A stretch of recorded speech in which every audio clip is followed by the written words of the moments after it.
Boker Tov. We have started our series on Bati Legani. Bati Legani Achoti Kala. We explained that at the beginning of creation, God's presence was in the world. Hashem's presence was in the world, and we explained what it says in Sefer Habayir that at the beginning, Sefer Yetzirat, at the beginning of creation, Hayahu Ushmo Bilvat, that there was only the name of God, Him and His name. And we explained that Him represents the essence of God, and this is at our image. Each one of us, we are made at God's image. We have what's essential, the you, who are you, and we have the expression of who we are. In this week's Torah portion, actually, we're going to see something which is very beautiful. Hashem reveals himself to Moshe Rabbeinu, and he says to God, the first time he meets with him, and they're going to ask me, Ma Shemecha, what is your name? Ma'omar alehem, what should I tell them? He says, Hashem does not answer a name. He says, Ehyeh asher ehyeh, I will be who I will be. What does that mean? He said, God is telling Moshe Rabbeinu, I am not defined by a name.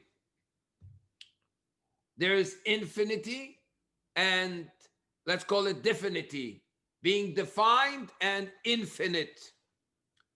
I'm not defined by a particular name. It says in the Tehillim 109, Kalevush yahalifem v'yahalofu. I'm able to dress up in a name without this affecting my essence. I am just using the name as a channel in order to express myself in one way or the other. And that's why we have different names and different expressions of God for different situations.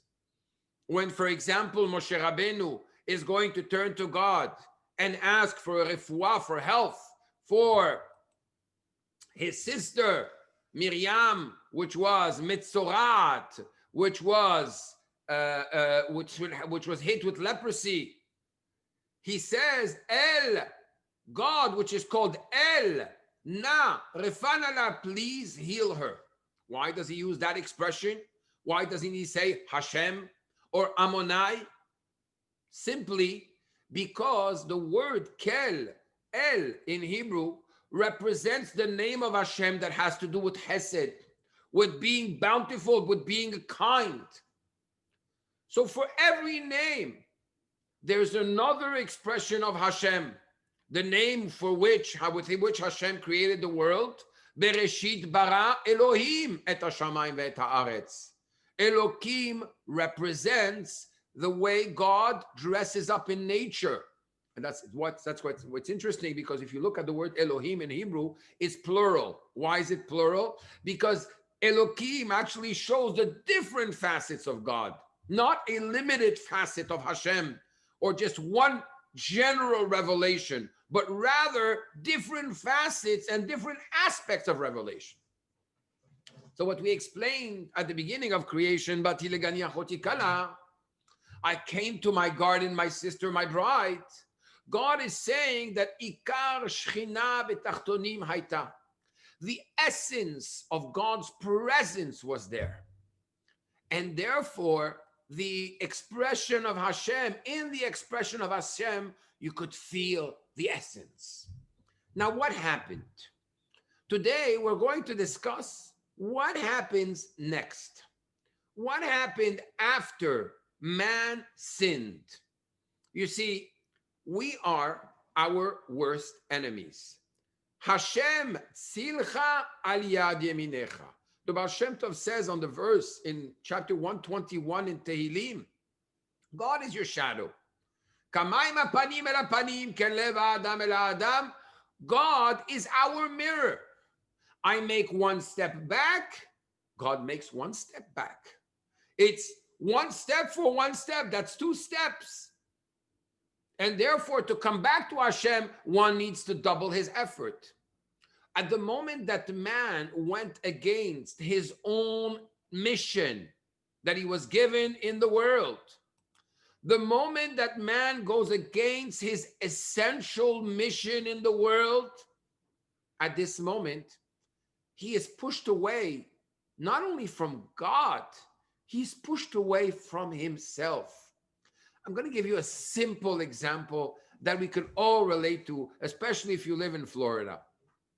By the way, I want to welcome, we have people from Israel, people from New York, people from Montreal, people from Florida, from all over are joining us this morning. And I'm sorry for the technical difficulties we had this morning. So what happens? We all went through it in Florida. We all do it. We start a diet. It's no fun. That's why it's called diet. So we stop the sugar, we stop the carbs, and suddenly our body feels so much energy. And then after 3 days or a week, are seeing our great accomplishments of losing weight, feeling better, we decide to reward ourselves. What do? After going on that scale and seeing the accomplishments, we're going to take that first coffee with sugar. We're going to take that first piece of cake. And suddenly our body is in a turmoil. It doesn't know how to digest the situation. From that moment on, we start a cycle of negativity. We start a cycle where even if we, that same day, we want to keep on and go back to the diet, it's very difficult. Adam Arishon goes against what God told him to do. Do not eat from the tree of knowledge. At the beginning of creation, bad and good were realities which are outside of man. The moment that Adam ate from the tree of knowledge, that reality of bad now got mixed in with good. And suddenly there's a confusion in the world. We live in a big gray area. And our purpose in the world is to extract the good from the bad and to make the good prevail. Adam sins at that moment. He pushes himself away from his mission. God is pushed away from the earth. This was the first step, but it doesn't stop there. Afterwards, Cain kills his brother Hevel, and the presence of God gets pushed away.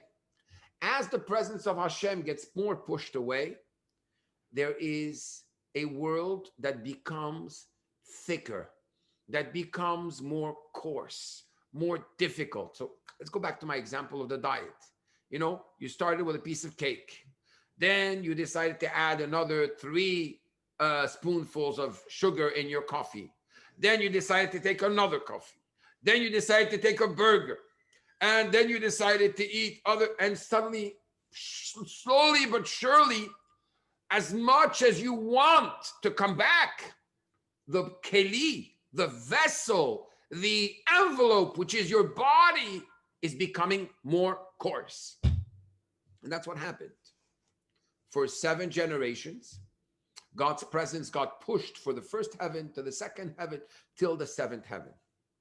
Now we have to recreate, rebring, so to say, redraw down the presence of God in the world. We have to detox. How do you detox? You could fight the bad. That's true. But in that process, you might find yourself like Don Quixote in a waste of time of driving a car looking at a rear view mirror. Avraham is the first one. Amdu Shiv'at Tzadikim, 7 Tzadikim, 7 righteous ones, decided to look for the good. And Avraham, in his research for the good, is persistent. And not only does he look for the good for himself, but once he finds the good, he decides to become the main influencer before Twitter, before Facebook, and social media. The main influencer, as it says in the pasuk in the verse, Vayikra Beshem Hashem Kel Olam. He called upon the name of God, Kel, God, Olam, world. Look at this. It does not say Kel, God of the world. It says Kel, Olam. What's happening over here? What's happening is that Kel is God. Olam, world in Hebrew, comes from the word He'elem vehester, concealment. There's God and the concealment. He didn't want that God should be the God over the concealment, but rather there should be a revelation where the world itself reveals God. And that's why he called the name of God Kel Olam, God, world. The world is God. I recognize God within the world. Now, our sages in the Midrash says, Al tikra vayikra ela vayakri sheikri befe habriot. Don't say that it was only Abraham that called the name of God, but rather, as Maimonides says, when you love, you want everybody to love what you love. And because he loved Hashem, he therefore wanted everybody to recognize Hashem. In the process, the world is being transformed. He now did the first step of a 7-generation effort of tzaddikim to draw down God's presence from the first heaven, and then Yitzhak to the second heaven, and then Yaakov to the third heaven, and like this for 7 generations. Let me share with you a beautiful thought from the Mittler Rebbe in Torat Chaim. Today, in this week's parasha, with divine providence, Hashgacha Pratit, we read about the birth of Moshe Rabbeinu. Why was Moses called Moses? Why was Moshe called Moshe? The pasuk says, Kimin hamayim meshitiu. He was drawn away from the water. He was pulled from the waters. What does that mean? If Abraham was the first one to start bringing down the presence of Hashem back in the world, and Moshe Rabbeinu was the 7th, and the Midrash teaches us that 7th, those who are the 7th are cherished. Moshe Rabbeinu did the reverse of what Adam started.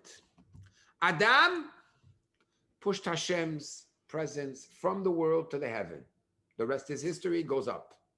Now that it's at the first heaven, we need to draw back Hashem's presence down in the earth. Moshe Rabbeinu is going to repair the first original sin, the first original, it's painful to say, rejection, so to say, of God's presence. And he's going to bring it back down. Now, where does Moshe Rabbeinu get that strength? Asks the Mittler Rebbe. He says, Kimin hamayim meshitiu. Moshe Rabbeinu comes from water. He was pulled from the waters. Therefore, he has the power to pull back God's presence in the world. What's the connection? We know that Abraham, our forefather, represents the aspect of hesed, kindness, bountifulness, generosity.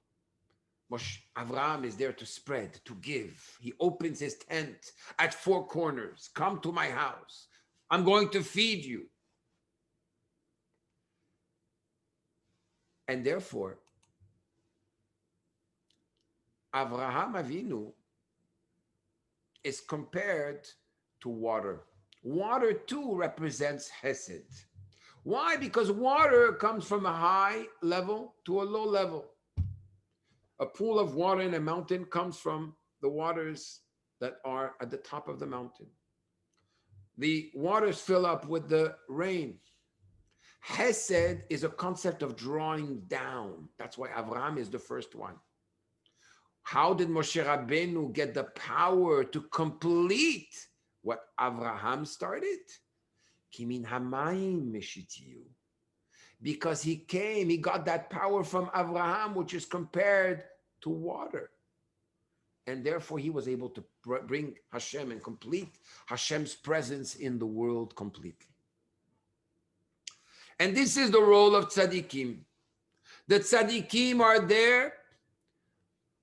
Horidu vehimshichu et hashchina milmala lemata. They not only bring down God's presence, they make that God's presence should permeate the reality of the world. And that reality and the world itself should now become the presence of Hashem, so to say. It should now be the one that's going to scream that Hashem exists instead of concealing Hashem. Now, how do we do this? This was done at Har Sinai, Mount Sinai. The Jewish people, unfortunately, made a golden calf. History repeats itself. God's presence is in the world. Adam eats from the tree of knowledge. God's presence is rejected, so to say, to the first heaven. Now that God comes on the Mount Sinai, Am Yisrael worships an idol, a golden calf. Now starts a great argument between Moshe Rabbeinu and God. Moshe says, I'm done. I'm done. What do you mean you're done? I'm done with these people. I'll make you into a nation. Moshe says, no. Erase me from your book. Interestingly, that verse where what Moshe Rabbeinu says to God, erase me from your book, is the 32nd verse of the 32nd chapter of Exodus. 32 in Hebrew is Lev. The heart of the heart. So God says, no problem. I will not deal directly with the people anymore. I'm going to send an angel.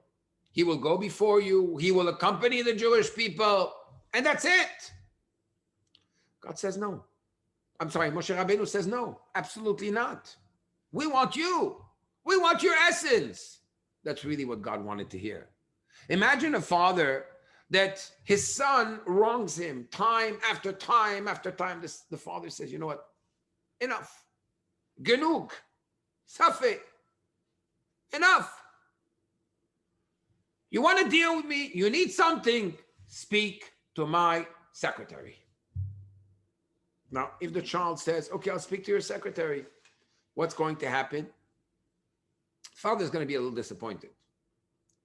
But if the child cries and says, no, daddy, I want a relationship with you. And that's what Moshe Rabbeinu said. Now we have a problem. Everybody knows, the nations of the world know that the Jewish people served an idol, served a golden calf. How are we going to prove to the world that God still loves us, that God still cares for every one of us? God has to come up with a commandment in Parashat Truma, where he says, Ve'asu li migdash ve'shachanti betocham. Make for me a migdash, make for me a dwelling place, and I will dwell in them. Yes, the Jewish people in their journeys will be accompanied by Hashem. The clouds of glory will surround them. The pillar of fire will guide them. And in the Bet HaMikdash, in the Mishkan, the sanctuary, the tabernacle, God's presence will dwell on the Jewish people. But interestingly enough, Admur HaZaken says, it does not say, V'shachanti betocho make for me a dwelling place, and I will dwell in it. It says, betocham, I will dwell in them. What does that mean? Betoch kol echad ve'echad mi'Israel. Every single Jew now becomes a personal abode, a personal recipient for Hashem's Ikar Shechina, for the essence of God's presence, the way it was at Har Sinai, at Mount Sinai, at the moment of the giving of the Torah, the way it was at the beginning of creation. God says, Bati Legani ahoti kala. I come to my garden. And God makes us, every single one of us, be the gardeners of this great world called a garden. Now, it's interesting, this expression the Rebbe says, what's a garden? Why not a forest or something? What is a garden? A garden is more than a home. A garden is a place of delight.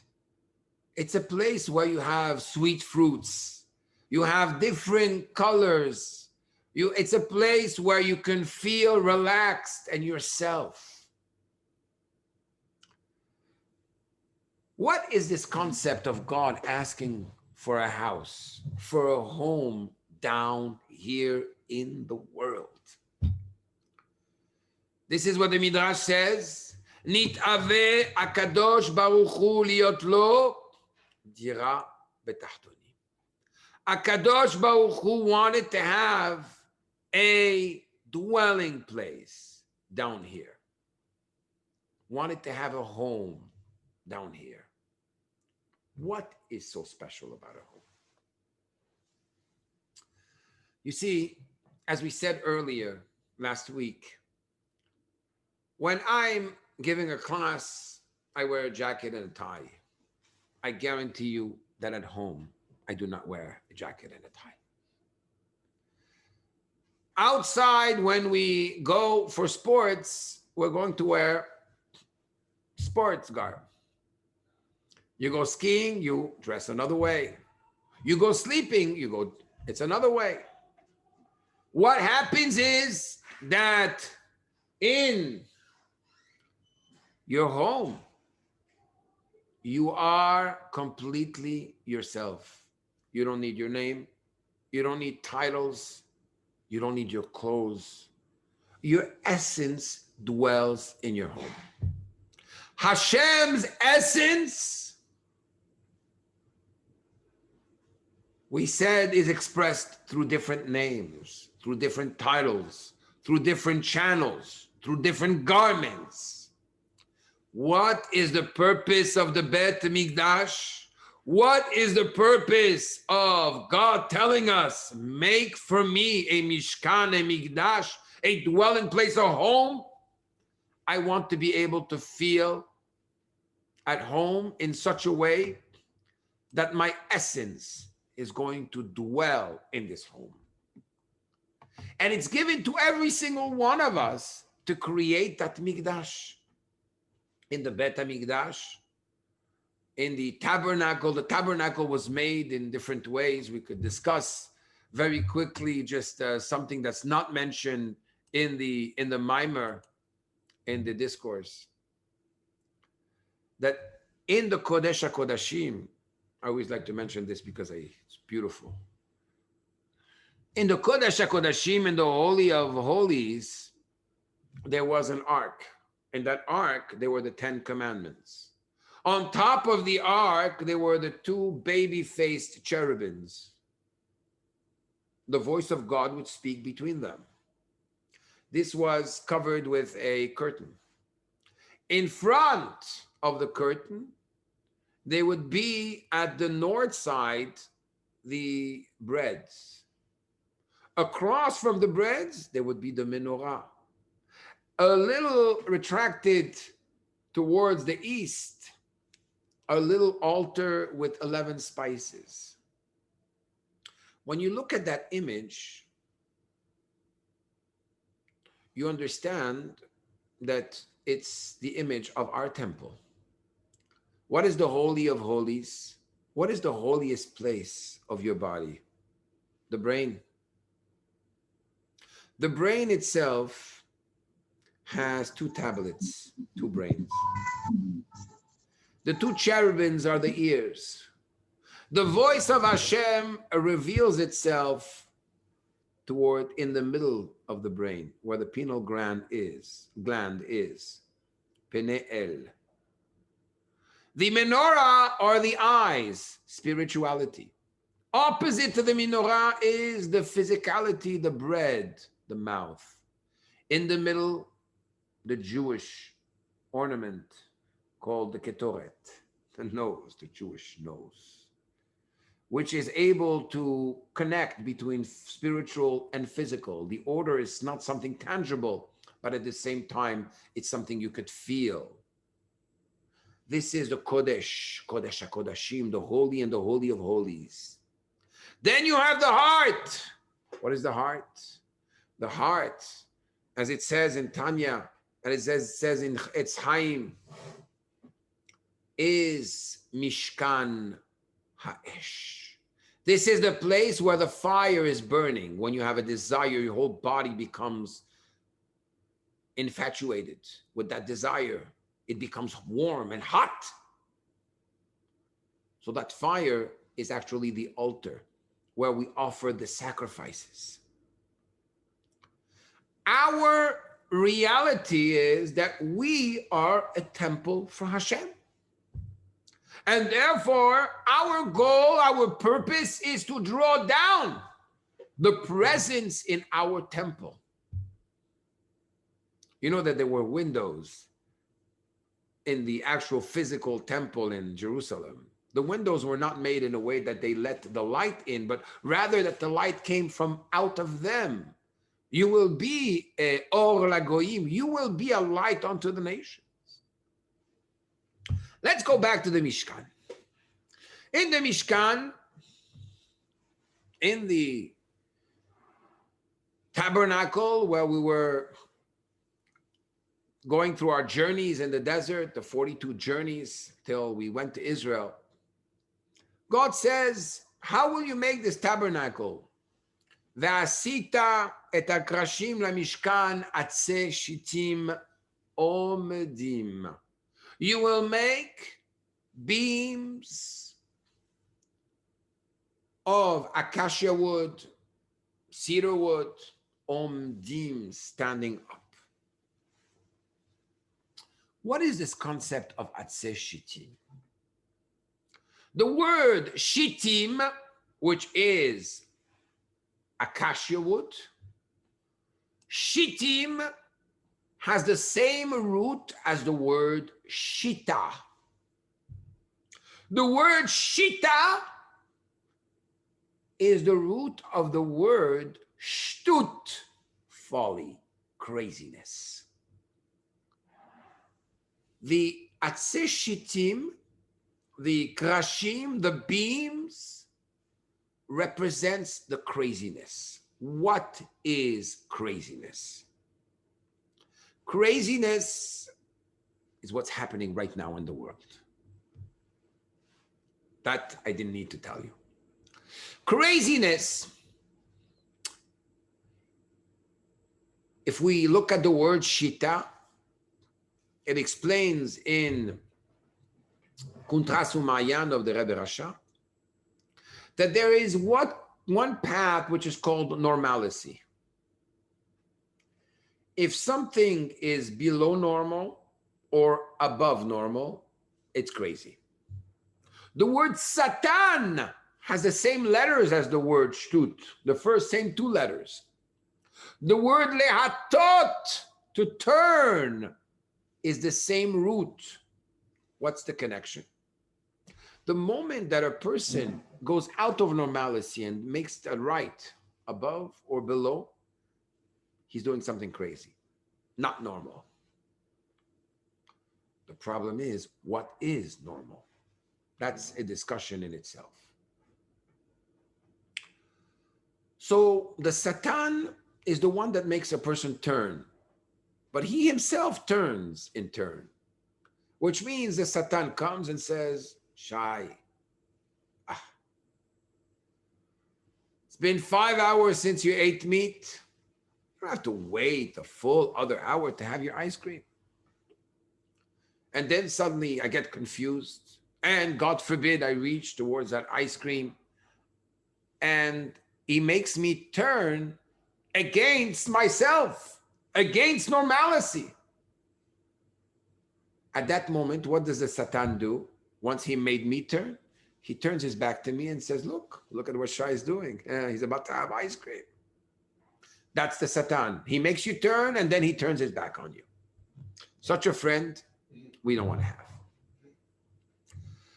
So the world is filled with craziness. We have to do crazy things, things which are not normal. La vida loca. The krashim, why do they represent the krashim? The word in Hebrew, keresh, which are the beams.